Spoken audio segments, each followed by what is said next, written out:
चलिए। देखिए, हमारे संविधान की जो मुख्य विशेषताएं हैं, संविधान में जो मुख्य विशेषताएं निहित है, संविधान में जो मुख्य विशेषताएं बताई गई हैं, कल हम लोग जो शनिवार को पढ़े थे वो 3 विशेषताएं थी, हम लोगों ने पढ़ा। अब उसके आगे कुछ और विशेषताएं उसको जानेंगे, जिसमें से पहला है संघात्मक एवं एकात्मक संविधान। हमारा जो संविधान है राज्य और केंद्र का मिला जुला संविधान है, क्योंकि केंद्र की शक्तियां अलग बटी होती हैं और राज्य की शक्तियां स्पष्ट रूप से अलग बटी हुई हैं। समझ रहे हैं ना? ये नहीं है कि राज्य की शांति व्यवस्था में केंद्र इंटरफेयर करे बिना पूछे, और ये भी नहीं कि राज्य केंद्र की व्यवस्था में जाकर इंटरफेयर करे, क्योंकि संविधान ने शक्तियों को क्या कर दिया है, आपस में बांट रखा है। उसी तरह से जैसे हमारे संविधान में एकात्मक चीजें दी गई है, जिसमें यह रखी गई है कि आपकी जो नागरिकता आगे एक ही होगी, या तो उत्तर प्रदेश के ही निवासी रहेंगे, या तो बिहार के रहेंगे, या तो भारत देश के निवासी रहेंगे, या तो अन्य देश के रहेंगे, क्योंकि इसमें एकात्मक संविधान की विशेषता दी गई है। अब हम चलते हैं संसदात्मक शासन व्यवस्था।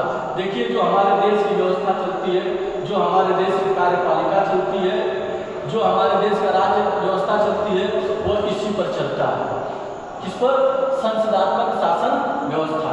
क्योंकि हमारा देश 2 दशक तक अंग्रेजों का गुलाम था, अंग्रेजों की संसदात्मक व्यवस्था में हम लोग जिए, अंग्रेजी का व्यवस्था था, समझ रहे? इसलिए उसी तरह से हम लोगों ने भी संविधान में एक राष्ट्रपति की व्यवस्था बनाई। इसका प्रधान कौन होता है? राष्ट्रपति होते हैं, ठीक ना?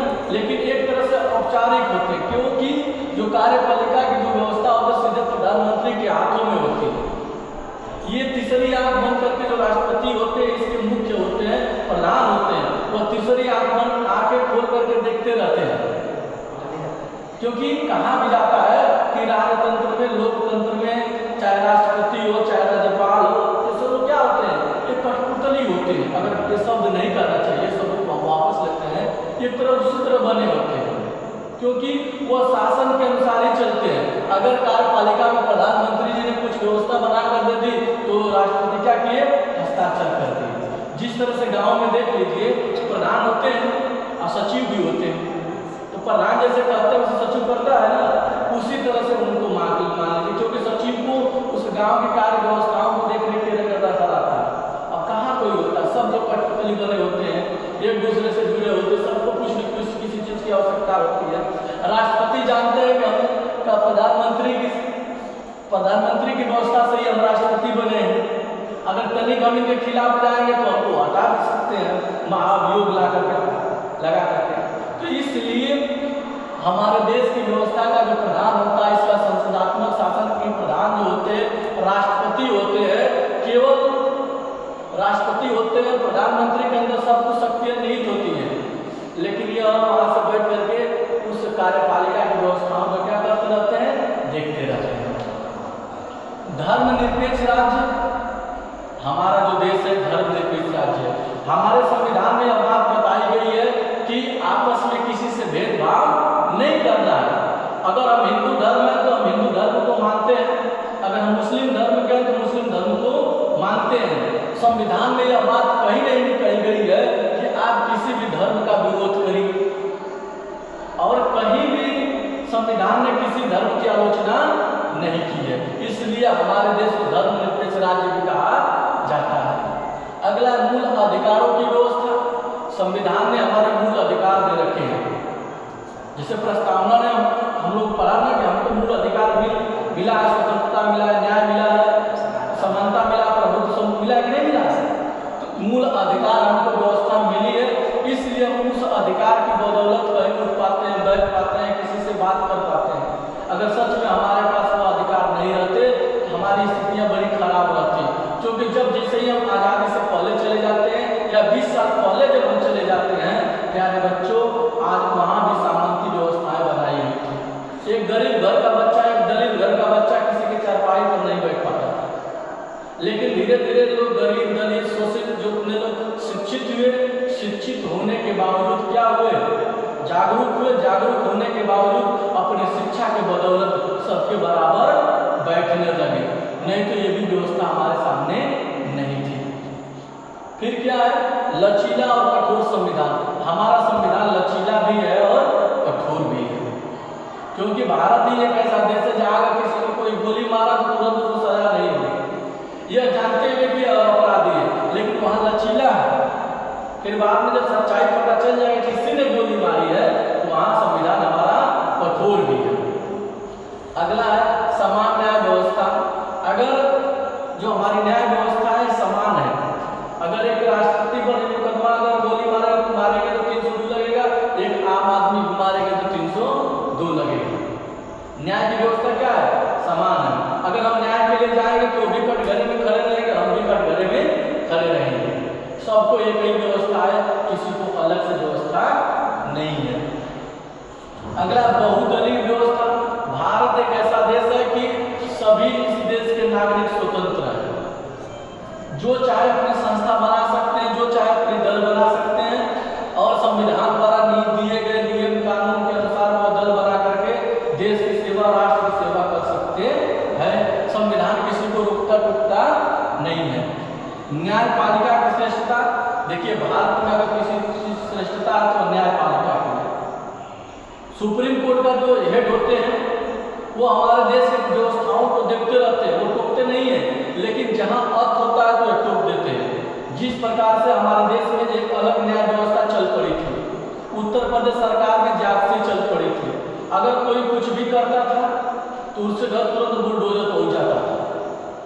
कौन सही है कौन गलत उससे नहीं मतलब आता था, कोई कुछ भी करता था उससे घर बुलडोजर। एक अलग न्याय व्यवस्था प्रणाली चालू हो चुकी थी, लेकिन देखते देखते देखते देखते सुप्रीम कोर्ट को नहीं रह गया। सुप्रीम कोर्ट को यह बात देखते देखते नहीं रह गई, अरे यार पहले जो गलती किया पहले तो उसको ट्रायल करो, उसका मुकदमा का ट्रायल हो, पहले तो उसके बारे में तो जाना जाए। निर्दोष लोगों के घरों को उजाड़ दिया जाता था। 100 वरिष्ठ लोगों जो बस्तियां बना करके बसे थे उनको उजाड़ करके बेघर कर दिया जाता था। उचित मुआवजा न दे करके बुलडोजर चला करके उनको हटा दिया जाता था। तमाम प्रकार की विडंबनाएं इस कार्यपालिका में आने लगी थी, लेकिन सुप्रीम कोर्ट के जो सर्वोच्च न्यायाधीश हैं, जो सीजे चंद्रचूड़ जो कहे जाते हैं, हमारे देश की जो आत्मा है, अभी भी न्याय हमारे देश के लोग उम्मीद है, उनसे उम्मीद करते हैं। उन्होंने सारी व्यवस्थाओं को देखा, कहा कि सब चीजें देश में गलत हो रही है, रोकना पड़ेगा। उन्होंने 1-2 दिन पहले उन्होंने कहा कि पूरे देश में बुलडोजर प्रणाली बंद होनी चाहिए। आदेश आया 3 दिन पहले। तो कहने का तात्पर्य है जब हम संविधान के खिलाफ जाएंगे प्यारे बच्चों, तो कोई न कोई भगवान रूपी बन करके खड़ा हो जाएगा। आम आदमी के लिए वो भगवान ही बने हैं, जो न्याय देते हैं एक तरह से भगवान का ही कार्य करते हैं। ठीक है। फिर उसके बाद अस्पृश्यता की समाप्ति। भारत देश में छुआछूत की भावना बड़ी तेजी से चल रही थी। लोग एक दूसरे जातियों से जलते थे, निम्न जातियों के साथ नहीं बैठते थे, निम्न जातियों के यहाँ पानी नहीं पीते थे, निम्न जातियों को हेय की दृष्टि से देखा जाता था। लेकिन संविधान में यह बातें बता दी गई कि एक दूसरे से छुआछूत नहीं करना है, और अनुच्छेद 17 में इसका अंत भी कर दिया गया। आज देखिए कक्षाओं में चाहे चढ़ान जाति का हो, चाहे राजभर जाति का हो, चाहे चौहान जाति का हो, चाहे यादव जाति का, चाहे बिंद जाति का हो, चाहे मल्लाह जाति का हो, चाहे निषाद जाति का हो, चाहे यादव जाति का हो, चाहे सिंह जाति का हो, चाहे ब्राह्मण जाति का हो, चाहे भूमिहार जाति का हो, चाहे श्रीवास्तव जाति का हो, चाहे लाला जाति का हो, किसी भी जाति का अगर व्यक्ति है इन कक्षाओं में क्या होता है, बैठता है। तो किसके द्वारा बैठता है? संविधान द्वारा नीति एक जो व्यवस्था दे दी गई उसके द्वारा वह बैठता है, क्योंकि अस्पृश्यता की क्या कर दी गई, समाप्ति कर दी गई। और सबके यहाँ एक ड्रेस कोड लग गया, सारे लोग एक ड्रेस कोड पहन करके एक ही जगह बैठते हैं। अब उसमें यह नहीं पता चलता है कौन किस बिरादरी का, कौन किस बिरादरी का। अंत में आते आते हमारे संविधान में बातें कही गई विश्व शांति का समर्थक। देखिए सब कुछ होते हुए अंतर वाला क्या हमारे देश में चल रहा है, नहीं चल रहा, अलग विषय, लेकिन जब विश्व स्तर पर बातें आएंगी तो विश्व शांत रहेगा, तभी हर एक देश शांत रहेंगे। समझ रहे हैं ना? यह हमारे संविधान की मुख्य विशेषताएं हैं। यदि परीक्षाओं में आए तो आप लिखने के पीछे नहीं हटेंगे। अगर कोई पूछे संविधान की विशेषताओं के बारे में तो आप बताएंगे। यदि आपके अधिकार का कोई हनन करेगा, आप कहेंगे कि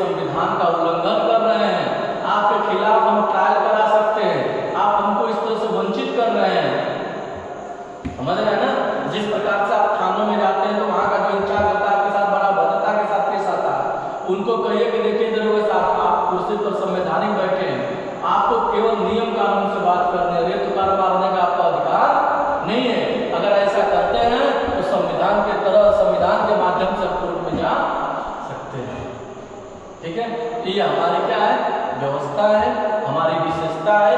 किसने दे रखी है, हमारा संविधान दे रखा है। किस लिए दे रखा है, हमको स्वतंत्र नागरिक होकर के जीवन जीने के लिए दे रखा है।